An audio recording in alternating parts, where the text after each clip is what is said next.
건강한 사람 8명에게 주사를 한 대씩 놨습니다. 병을 일으키는 건 아니고 몸이 잠깐 아프다고 착각하게 만드는 물질이었어요. 4시간 뒤 그 사람들이 입고 있던 티셔츠를 걷어서 아무것도 모르는 다른 사람들에게 냄새를 맡게 했어요. 누가 주사를 맞았는지는 아무도 몰랐습니다. 그런데 사람들은 같은 사람의 티셔츠를 두고 아플 때 것을 이렇게 골라냈어요. 이건 좀 더 역겹다. 이건 좀 더 아파 보인다. 땀이 더 많아진 게 아니었습니다. 냄새의 양은 그대로였어요. 바뀐 건 냄새 구성이었습니다. 면역이 켜지는 순간 몸에서 나는 냄새 지문이 달라진 거예요. 우리는 병을 눈으로 안다고 생각합니다. 열이 나고 기침을 하고 창백해지면. 그런데 그것보다 먼저 냄새가 셉니다. 그리고 당신 옆에 있는 사람은 그걸 이미 맡고 있어요. 본인도 당신도 모르는 사이에. 이건 특별한 능력이 아닙니다. 개나 기계 얘기도 아니에요. 지금 이 순간 당신 코도 하고 있는 일입니다.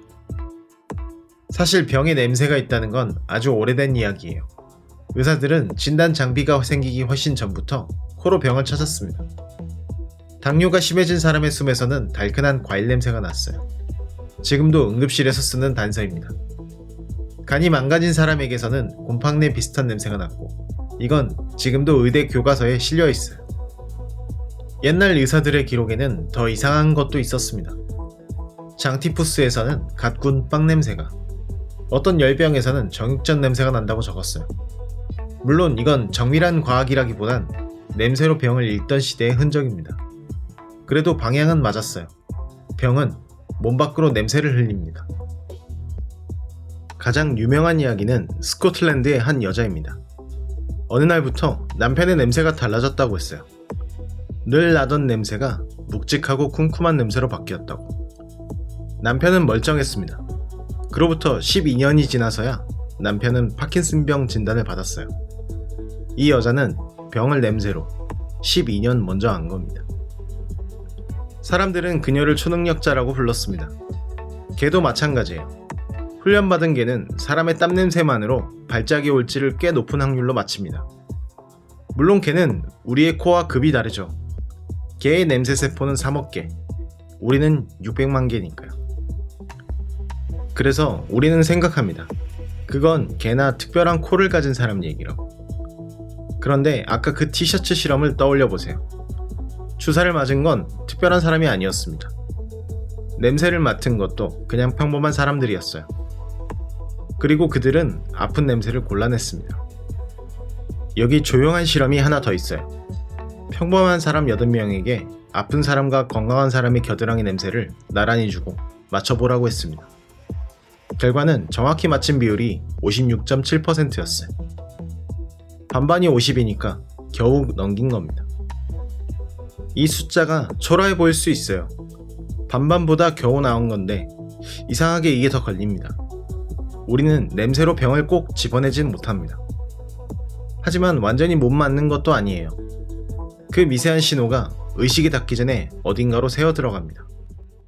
그 신호는 어디로 갈까요? 여기서 냄새라는 감각에 이상한 점이 나옵니다. 우리 눈과 귀가 받은 정보는 뇌 한가운데 있는 중개소를 반드시 거칩니다. 거기서 정리되고 판단되고 그 다음에 감정이 붙어요. 그런데 냄새만은 그 중개소를 건너뜁니다. 코로 들어온 신호는 곧장 감정과 기억을 담당하는 부분으로 직행해요. 그래서 냄새는 판단보다 느낌으로 먼저 옵니다. 이 사람 아픈 것 같다는 생각이 아니라 그냥 좀 꺼려진다는 기분으로요. 당신이 누군가 옆에서 이유 없이 느낀 그 미묘한 꺼림, 그게 사실은 코가 먼저 읽고 감정으로 번역한 신호일 수 있습니다. 이 꺼림에는 더 오래된 이름이 있어요. 혐오입니다. 우리가 가장 역겨워하는 것들을 떠올려 보세요. 책, 썩은 것, 상한 음식, 병든 모. 4만 명에게 사진을 보여주고 무엇이 역겨운지 물었더니 전 세계 어디서나 답이 같았습니다. 사람들은 병을 암시하는 것들을 가장 역겨워했어요. 혐오는 취향이 아니었습니다. 몸이 병원균을 읽는 방식이에요. 재밌는 건 같은 실험에서 낯선 사람의 체액이 가족의 체액보다 훨씬 더 역겹게 느껴졌다는 겁니다. 내 사람의 위험은 감수하고 바깥의 위험은 밀어낸다. 혐오는 그렇게 안과 밖을 나누는 감각이기도 했어요. 그러니까 냄새는 단순히 알려주기만 하는 게 아닙니다.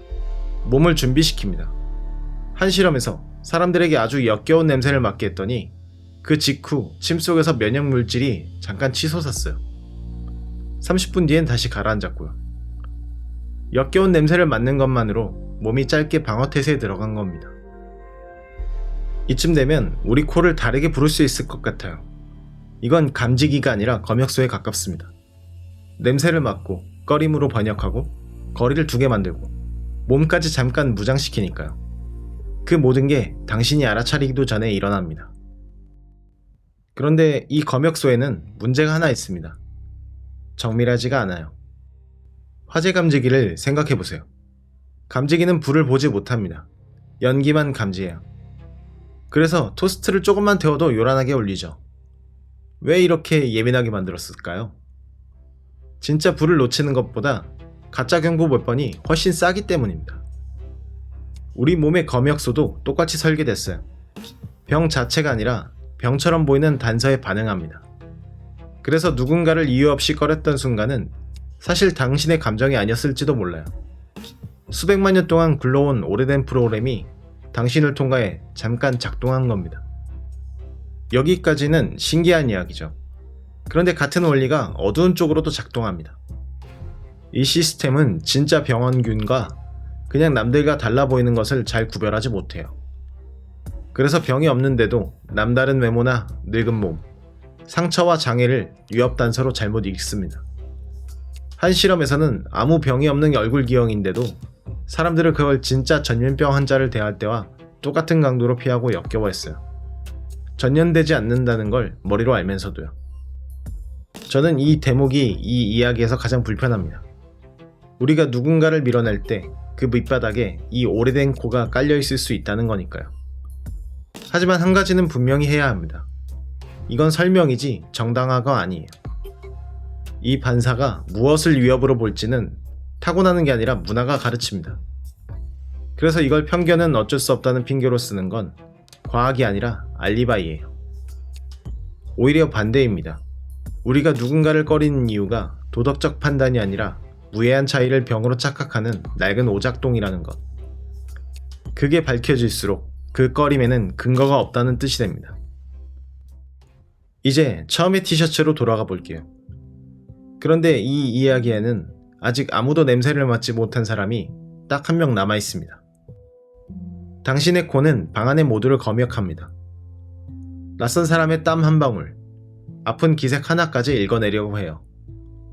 그리고 그 방 안의 모든 코가 똑같이 당신을 읽고 있습니다. 감염이 시작된 지 몇 시간 만에, 당신이 열을 느끼기도 전에, 당신의 냄새는 이미 당신을 신고하고 있어요. 그런데 이 정교한 검역소에는 딱 하나의 사각지대가 있습니다. 자기 자신이에요. 우리는 자기 냄새를 맡지 못합니다. 늘 나는 냄새라 뇌가 배경으로 지워버리거든요. 새롭고 위험한 것을 잡아내기 위해 뇌는 익숙한 나를 지웁니다. 남의 병은 예민하게 읽으면서 정작 자기 자신만은 못 보는 거예요. 그래서 우리는 가끔 남몰래 자기 손등을 킁킁댑니다. 뇌가 지워버린 나를 억지로라도 되찾으려고요. 특히 몸이 안 좋을 때 더 자주 그런다고 해요. 모두가 나를 읽고 있는데 나만 나를 모릅니다. 지금 당신 옆에 앉은 사람도 무언가를 맡고 있을지 몰라요. 당신은 끝내 자신이 어떤 냄새인지 알 수 없습니다.